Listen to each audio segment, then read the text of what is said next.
Okay, तो हम लोगों ने इंट्रोडक्शन टू केमिस्ट्री का जो फर्स्ट पार्ट है वो कंप्लीट कर लिया था। तो चलो अब सेकेंड पार्ट इसका स्टार्ट करते हैं, और सेकेंड पार्ट हम लोग स्टार्ट करेंगे इम्पोर्टेंस ऑफ केमिस्ट्री से। और लेकिन इम्पोर्टेंस ऑफ केमिस्ट्री को पढ़ने से पहले मैं थोड़ी सी चीज़ें आपको साइंटिस्ट से रिलेटेड बताना चाहता हूँ, जो कि यहाँ पे देख सकते हो इस पैराग्राफ में यहाँ पे दिया हुआ है। ओके, तो फर्स्ट कॉलम में दिया हुआ है name of chemist and scientist, और दूसरे में दिया हुआ है डिस्कवरी। तो यानी कि जो साइंटिस्ट है उसने क्या क्या चीज़ डिस्कवर करा उसके बारे में। तो फर्स्ट जो साइंटिस्ट का नेम है वो है जोसेफ प्रीस्टली। बहुत ही इंपॉर्टेंट, इस नाम को आप चाहो तो आप कहीं पे नोट करके लिख करके रख सकते हो। काफ़ी ये इंपॉर्टेंट नेम है, इसका अक्सर एग्जाम्स में क्वेश्चन पूछे जाते हैं। तो ये जो जोसेफ प्रीस्टली है उन्होंने ऑक्सीजन का डिस्कवर करा था। ये देखो अपने आप में बहुत बड़ी एक डिस्कवरी होती है। आप जो डे टू डे लाइफ में सबसे ज़्यादा ऑक्सीजन से होने वाले रिएक्शंस के बारे में पढ़ते हो, तो ये ऑक्सीजन जो है वो एक अपने आप में बहुत इंपॉर्टेंट गैस है, और हम लोग इसमें ब्रीथिंग भी करते हैं। तो जो जोसेफ प्रीस्टले है साइंटिस्ट, उन्होंने अपना ऑक्सीजन का डिस्कवर करा। नेक्स्ट साइंटिस्ट उसका नाम है डैनियल रदरफोर्ड, और इन्होंने नाइट्रोजन को डिस्कवर करा। फिर है नेक्स्ट में सर हेम्फ्री डेवी, जो isolated potassium and sodium and devised a safety lamp. तो पोटेशियम, सोडियम एंड डिवाइज एक सेफ्टी लैंप ऐसा कुछ निर्माण करा उन्होंने। उसके बाद है William Ramsay, helium, organ, krypton and zone, जो इनर्ट गैसेस है, जो आप आगे क्लासेस में पढ़ोगे पीरियोडिक टेबल में। इसका लास्ट जो ग्रुप है उसमें इनका प्लेसेस है। तो हीलियम, नियॉन और ऑर्गन, क्रिप्टन जैसे जो गैसेस हैं, इनर्ट गैसेस हैं, इनको विलियम रैमसे ने डिस्कवर करा। और लास्ट जो है वो है आपका हेनरी कैवेंडिश। ये भी अपने आप में बहुत ही इंपॉर्टेंट, बहुत ही ग्रेट नेम है, जो हाइड्रोजन एंड कार्बन डाइऑक्साइड को डिस्कवर करे थे। ओके, सो आई होप कि आपको समझ में आ गया होगा और इसको आपने नोट कर लिया होगा, और फिर आपने इसको लर्न कर लोगे। चलो, तो अब हम लोग आगे बढ़ते हैं, और नेक्स्ट जो आपको पढ़ना है वो है इंपॉर्टेंस ऑफ केमिस्ट्री। हमने केमिस्ट्री का इंट्रोडक्शन देख लिया, और साइंस के बारे में हम लोग देख लिया, साइंस के कितने पार्ट्स थे वो अब हम लोगों ने देख लिया। तो इंट्रोडक्शन ऑफ केमिस्ट्री में सबसे जो इंपॉर्टेंट चीज़ जो आपके एग्जाम के पॉइंट ऑफ व्यू से इंपॉर्टेंट है वो हम लोग देखने वाले हैं, वो है इंपॉर्टेंस ऑफ केमिस्ट्री। यानी कि हमारे डे टू डे लाइफ में जो केमिस्ट्री है उसका क्या रोल है, और हम लोगों को केमिस्ट्री पढ़ना क्यों ज़्यादा इंपॉर्टेंट हो जाता है, क्यों बहुत ही ज़्यादा इंपॉर्टेंट है केमिस्ट्री पढ़ना, इसके बारे में आप पढ़ोगे, समझोगे। तो देखो केमिस्ट्री एक बहुत ही ग्रेट रोल प्ले करता है हमारे लाइफ में, और ह्यूमन लाइफ की प्रोग्रेस करने में इसका बहुत बड़ा रोल है। डायरेक्टली या फिर इनडायरेक्टली ये कहीं ना कहीं आपके ह्यूमन एक्टिविटीज़ को और ह्यूमन के ग्रोथ में वो आपका हेल्प कर रहा है। जैसे everything from our food, cosmetics, medicines, fuels, soaps and detergents to be various industries, जो अलग अलग इंडस्ट्रीज में जहाँ पे इन सारे सामानों का निर्माण करा जाता है, उन सब में कहीं ना कहीं केमिस्ट्री अपना एक ग्रेट रोल प्ले कर रहा है। और इन सब चीज़ों के अलावा आप सॉप देखो, डिटर्जेंट देखो, टूथपेस्ट देखो, शूज़ है, शूज़ पॉलिश है, क्लोथ्स है, डाइज है, प्लास्टिक्स है, पेंट्स है, ETC बहुत सारे मटेरियल, जितनी सारी चीज़ें आप अपने आसपास में देखते हो, हर एक में कहीं ना कहीं केमिस्ट्री जो है वो घुसा पड़ा है। They are all gifts of chemistry. देखो क्या लिखा हुआ है, कितनी इंपॉर्टेंट, कितनी बड़ी बात लिखी हुई है। देखो they all are gifts of chemistry. ये जितनी सारी चीज़ें हम लोग अपने आसपास में भी देखो यूज जो कर रहे हैं अपने डे टू डे लाइफ में, अपनी लाइफ को और आसान बनाने के लिए, उन सब में क्या है, ये केमिस्ट्री का एक बहुत बड़ा सा गिफ्ट है। तो चलो इन सभी चीज़ों के बारे में और थोड़ी और डिटेल से जानकारी लिया जाए, और इसको हम लोग कैटेगराइज करके कैटेगरी वाइज पढ़ेंगे, ये कौन कौन से कैटेगरी में कहाँ कहाँ पे हम केमिस्ट्री का यूज़ करते हैं। चलिए, तो without wasting our time let's move to. Okay, तो फर्स्ट जो पॉइंट है जो हम लोग देखने वाले हैं वो है आपका food and agriculture. Food and agriculture में हम लोग केमिस्ट्री का इस्तेमाल कैसे करते हैं। तो देखो फूड और एग्रीकल्चर तो आप जान ही रहे हो, ये बहुत बड़ी चीज़ है। आप बिना फूड के लाइफ इमेजिन नहीं कर सकते हो, और जब लाइफ को इमेजिन नहीं कर सकते बिना फूड के, तो फूड का प्रोडक्शन करना पड़ता है, क्योंकि वो ऑटोमेटिकली तो होती नहीं है, उसके लिए कुछ करना पड़ता है हम लोगों को। आप लोग जो गांव से बिलोंग करते हैं उसको एग्रीकल्चर वगैरह के बारे में अच्छे से थोड़ी पूरी जानकारी तो होगा, क्योंकि वो अपने पेरेंट्स को या फिर बोलो अपने ग्रैंड पेरेंट्स को ये सब चीज़ करते हुए देखोगे। तो फूड को प्रिपेयर करने के लिए कई सारे स्टेप से गुजरना पड़ता है। सबसे पहले बीज लाओ, बीज को खेतों में डालो, फिर उसका जो है खेतों में डालने से पहले खेत को पहले बीज को एक्सेप्ट करने लायक बनाओ। मतलब उसको आप गांव साइड में देखते हो ना, हल वगैरह से उसका जुताई वगैरह करना होता है, तो वो चीज़ करो, फिर उसमें बीज डालो, वाटर डालो, पानी डालो, और बहुत सारी चीज़ों का रिक्वायरमेंट होती है। उसके बाद जाकर के जो है आपका फसल तैयार हो पाता है, और फसल को फिर तैयार होने में करीब 2 से 3 महीने का टाइम लगता है। तो बीच बीच में उसका देख रेख भी करना पड़ता है, कहीं कोई इंसेक्ट्स वगैरह और कीड़ा मकोड़े आकर के उसको खा तो नहीं जा रहा है, या फिर कहीं ऐसा तो नहीं हो रहा कि जो प्लांट्स लगे पड़े उसमें फसल लगे जो पड़े हैं उसमें फ्रूट्स जो है वो नहीं आ रहे। तो इन सब चीज़ों को हम लोग को इंश्योर करना होता है। तो इन सभी चीज़ों को इंश्योर करने में हम केमिस्ट्री का बहुत ज़्यादा यूज़ करते हैं। देखो क्या लिखा हुआ है, chemistry has help farmers by providing them with agrochemicals like fertilisers. देखो क्या क्या किस एरियाज़ में जो है आपका केमिस्ट्री हम लोगों की हेल्प करती है एग्रीकल्चर करने में। तो देखो क्या दिया हुआ है कि ये जो है फर्टिलाइजर्स के रूप में, पेस्टिसाइड्स के रूप में, इंसेक्टिसाइड्स एंड फंगिसाइड। देखो क्या होता है ना, फसल को सिर्फ बीज को आप ज़मीन में लगा दोगे तो आपका जो फसल है वो तैयार नहीं हो जाता है। बहुत बार क्या होता है, जितने सारे कीड़े मकोड़े हैं, जैसे हम लोग खाने के लिए पेड़ पौधों पे डिपेंडेंट है, उसी तरह बहुत सारे लिविंग थिंग्स हैं या फिर बहुत छोटे छोटे ऑर्गेनिज्म हैं जो प्लांट्स पे डिपेंडेंट होते हैं। तो जब आप प्लांट्स को ग्रो करवाते हो खेतों में तो उसमें बहुत सारे इंसेक्ट्स, बैक्टीरिया, पेस्टिसाइड्स वगैरह जो उसको अपनी जीवन यापन करने के लिए उस पर अटैक कर देता है। पर आपको तो फसल चाहिए, तो इन सब कीड़ों मकोड़ों को तो आप तो पसंद नहीं करोगे कि वो आपके फसल में आए और उसको बर्बाद करे। तो आप उनको रोकने के लिए आप अलग अलग तरह के केमिकल्स का इस्तेमाल करते हो। तो उन केमिकल्स में जिन भी किसी चीज़ों का आप इस्तेमाल करते हो, यूज करते हो, वो सब कहीं ना कहीं केमिस्ट्री के हेल्प से ही बना हुआ है।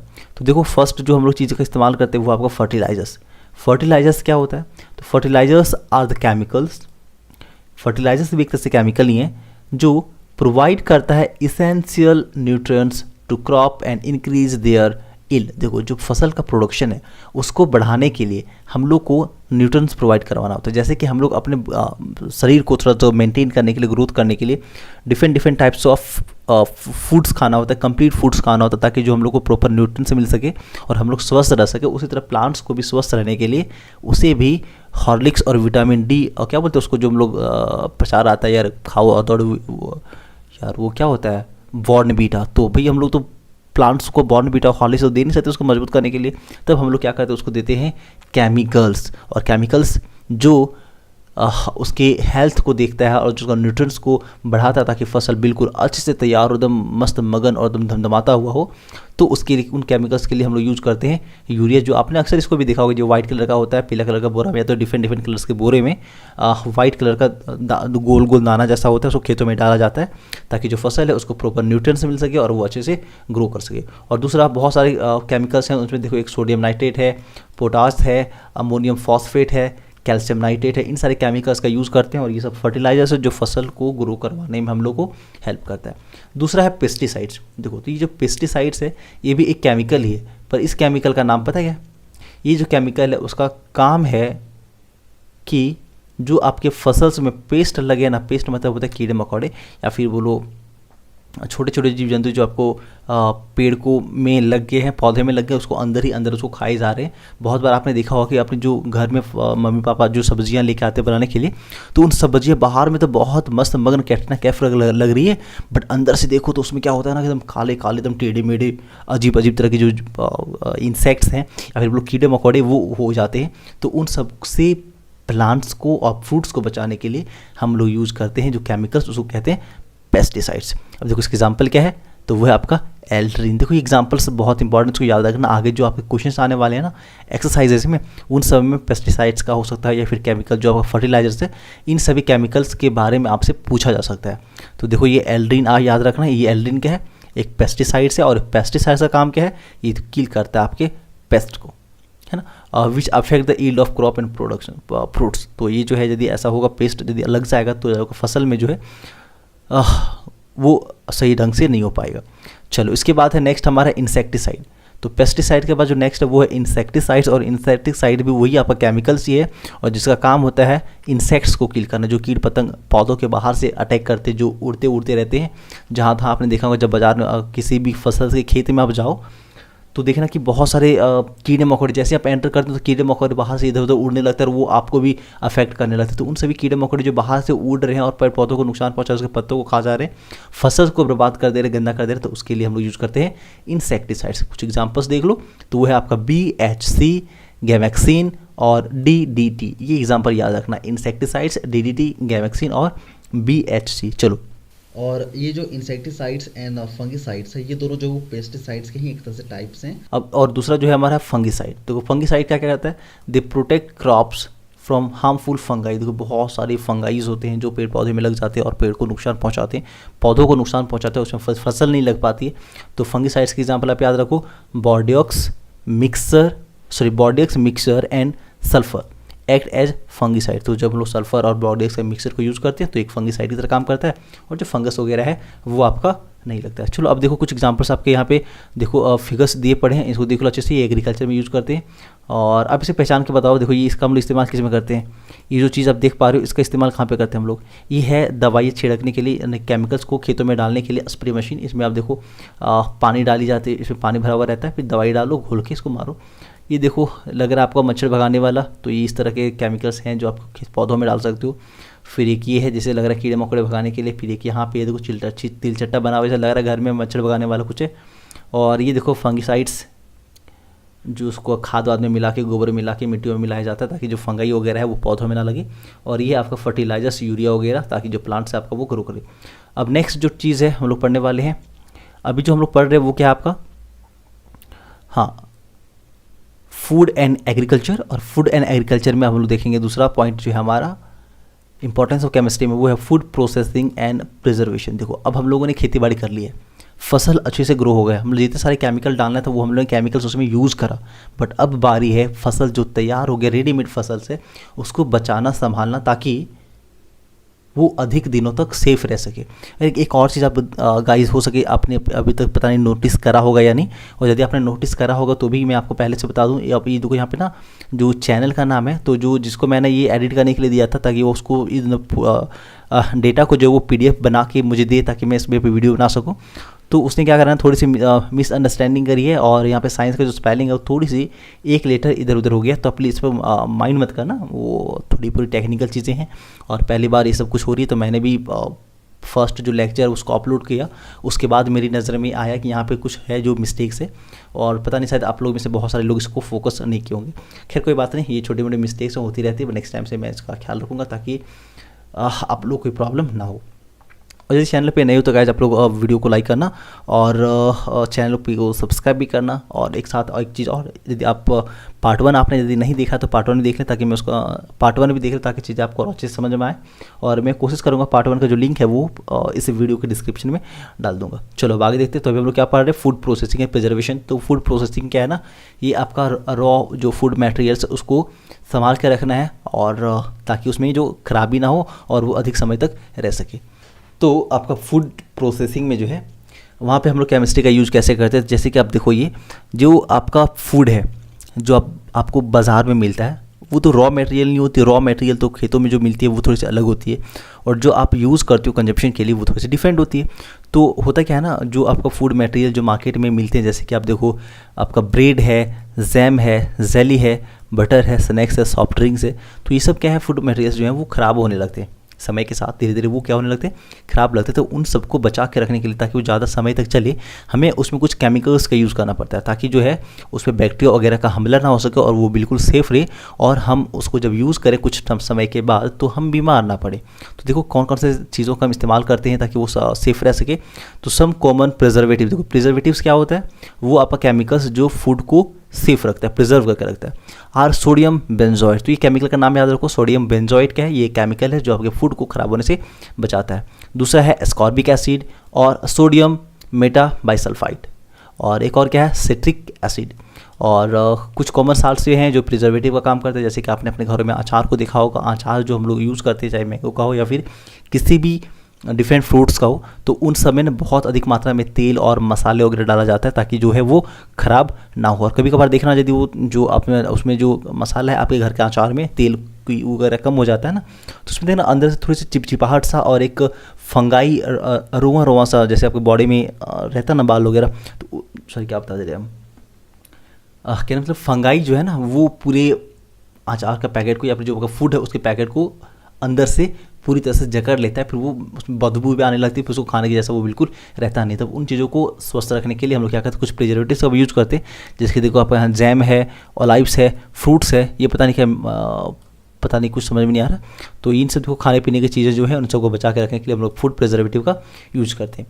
इसके बाद है नेक्स्ट क्लोथिंग्स, क्लोथिंग से मतलब जो आपका क्लोथिंग का इंडस्ट्री है वहाँ पे भी हम लोग केमिकल का यूज़ करते केमिस्ट्री का यूज़ कैसे करते हैं। तो chemistry is widely used in textile industry which manufactures clothing for us. देखो हमारी जो मैन्युफैक्चर करती है हमारे लिए जो क्लोथ्स को, उस इंडस्ट्री में भी बहुत अधिक मात्रा में जो वो केमिकल्स का और केमिस्ट्री का यूज़ होता है। जैसे cloth manufacturing begins with the knowledge of क्या conversion of fibres into fabrics.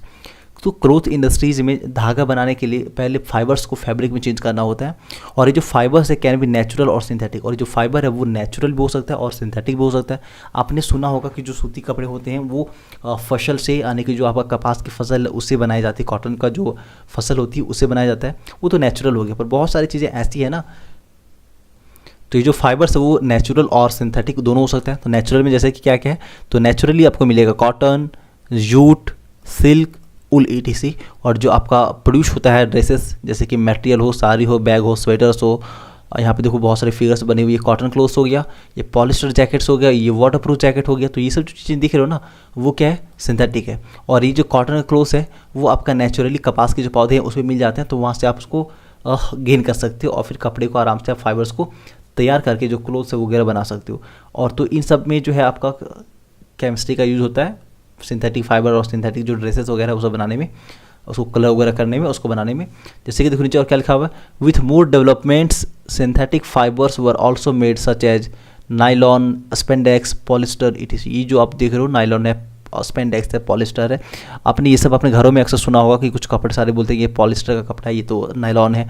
Nylon का अक्सर ना वो मजबूत धागे बनाए जाते हैं, और जो पॉलिस्टर वगैरह है उसके भी कपड़े बनाए जाते हैं। दीज फाइबर्स आर स्ट्रॉन्ग, और ये जो फाइबर्स होते हैं सिंथेटिक फाइबर वो बहुत ज़्यादा स्ट्रॉन्ग होता है और रिंकल रेसिस्टेंट होता है। यानी कि रिंकल रेसिस्टेंट कहने का मतलब ना, ये सब जो धागे होते हैं ना उसको आप यदि रखते हो तो आपस में उलझता नहीं है, फंसता नहीं है, तो वो रिंकल रेसिस्टेंट है। एंड ड्राई क्विकली, और ये बहुत ही जल्दी सूख भी जाता है और सड़ने गलने से बचता है। They are use to make towels, और इन टॉवेल्स वगैरह बनाने में इसका इस्तेमाल करते हैं। बेडशीट्स बनाते हैं, बैग्स बनाते हैं, कर्टेंस बनाते हैं, कारपेट्स बनाते हैं, ब्लैंकेट है, अगर फिर ड्रेस मटेरियल है, इन सब में हम सिंथेटिक फाइबर्स का यूज करते हैं। चलो अब नेक्स्ट और एक बहुत ही मेन और इम्पॉर्टेंट जो आपका सेक्टर है जहाँ पे हम लोग केमिस्ट्री का यूज करते हैं वो आपका मेडिसिन्स। तो जितने सारे टाइप्स ऑफ मेडिसिन आप यूज करते हो ना, अलग अलग बीमारी में अलग अलग तरह के मेडिसिन को यूज करते हो। छोटी से छोटी प्रॉब्लम्स के लिए हम लोग इलाज करने के लिए, ठीक करने के लिए हम लोग जो है मेडिसिन का यूज़ करते हैं, और ये सभी के सभी जो मेडिसिन हैं वो केमिकल से बनते हैं, और यही तो केमिकल है केमिस्ट्री। तो देख रहे हो ना केमिस्ट्री कहाँ कहाँ घुसा पड़ा है। अब जब बीमार होते हो तो वहाँ भी केमिस्ट्री आपको हेल्प करने के लिए आ जाता है। अब देखो आगे, दे हेल्प, यानी कि जो केमिस्ट्री है जो मेडिसिन वो क्या करते हैं हमें, तो they help in fighting diseases by killing there germs and दस इंक्रीज द लाइफ एक्सपेक्टेंसी, या पता नहीं क्या लिखा हुआ, ऑफ ह्यूमन बींग्स। तो ह्यूमन बींग्स का जो लाइफ का एक्सपेक्टेंसी यानी कि उसका जो लाइफ साइकिल है, जो एज है वो बढ़ जाता है जब आप में कोई बीमारी वगैरह होती है, जो जम्स वगैरह हमला हो जाता है, तो आप मेडिसिन लेते हो और तुरंत तंदुरुस्त हो जाते हो। कुछ मेडिसिन के एग्जांपल लिखे पड़े हैं, देखो यहाँ पे क्या लिखा हुआ है। फर्स्ट है एस्पिरिन, जब आपको माथा दर्द होती है, थोड़ी सी फीवर होती है तो आप एस्पिरिन यूज़ कर सकते हो। फिर पैरासीटामॉल है, इसका भी जो मेन काम है वही है कि आपका जो बुखार वगैरह होते हैं उसको डाउन करना। और नेक्स्ट है एंटीबायोटिक्स, आपने इसका भी, इसके बारे में भी जिक्र आपने जरूर सुना होगा। कुछ एंटीबायोटिक्स का नाम जैसे कि देखो पेनिसिलिन है, टेरासाइलिन है, और फिर एंटीसेप्टिक्स है। ये सब जो क्या है वो एंटीबायोटिक्स है। जब आप बीमार हो जाते हो तो इस तरह की आपको दवाइयाँ दी जाती है ताकि आप ठीक हो जाओ और बिल्कुल पहले के जैसा तंदुरुस्त और तस्त मस्त हो सको और हमारी वीडियोज़ को देख करके अपने नॉलेज को बढ़ा सको। तो उसके लिए हम लोग क्या यूज़ करेंगे, मेडिसिन, और ये मेडिसिन जो है वो भी केमिस्ट्री का एक बहुत ही अच्छा रिजल्ट और प्रोडक्ट है। चलो 5th पॉइंट हमारा है वो है आपका मिनरल्स एंड पेट्रोलियम। तो जो मिनरल्स एंड पेट्रोलियम्स है उनको प्यूरिफाई करने में, देखो जनरली क्या है ना, जो हम लोग डीजल पेट्रोलियम का नाम सुनते ही हमारे मन में डीजल, पेट्रोल, फिर वैक्स, केरोसिन वगैरह का जो दिमाग में हम लोग को फिगर आने लगता है, क्योंकि हम लोग उसको daily day to day life में यूज़ करते हैं। तो वो सब जो है ना ज़मीन के अंदर से डायरेक्टली वैसे निकलती है, क्योंकि पेट्रोलियम के बारे में आप तो जानते हो कि वो ज़मीन के अंदर से निकाला जाता है। तो पेट्रोल और डीजल जो है वो डायरेक्ट ज़मीन से नहीं निकलती, ज़मीन से पेट्रोलियम निकलती है। और जो पेट्रोलियम वो बिल्कुल बहुत ही एक गाढ़ी सी लिक्विड की तरह होती है, तो उसको प्यूरिफाई करना होता है, सेपरेट करना होता है, वहाँ से पेट्रोल, डीजल, केरोसिन, फिर जो आप मोबिल यूज़ करते हो अपनी बाइक्स और गाड़ियों में, तो उन सबको सेपरेट करना होता है। इन सबको सेपरेट करने में, अलग करने में जो है वो हम लोग केमिस्ट्री का यूज़ करते हैं। जैसे कि देखो केमिस्ट्री का यूज़ हम लोग कैसे करते हैं, knowledge gain through chemistry has help in developing methods for extraction of different metals from their ore. देखो अलग अलग मेटल्स को उसके ओर से प्राप्त करने में जो मेथड्स अपनाए जाते हैं वहाँ पे हम लोग केमिस्ट्री का यूज़ करते हैं। और this metals are use to manufacture different kinds of machines and tool. तो अलग अलग तरह के जो मशीन और टूल हैं उनको बनाने में हम लोग इस्तेमाल करते हैं मेटल्स का।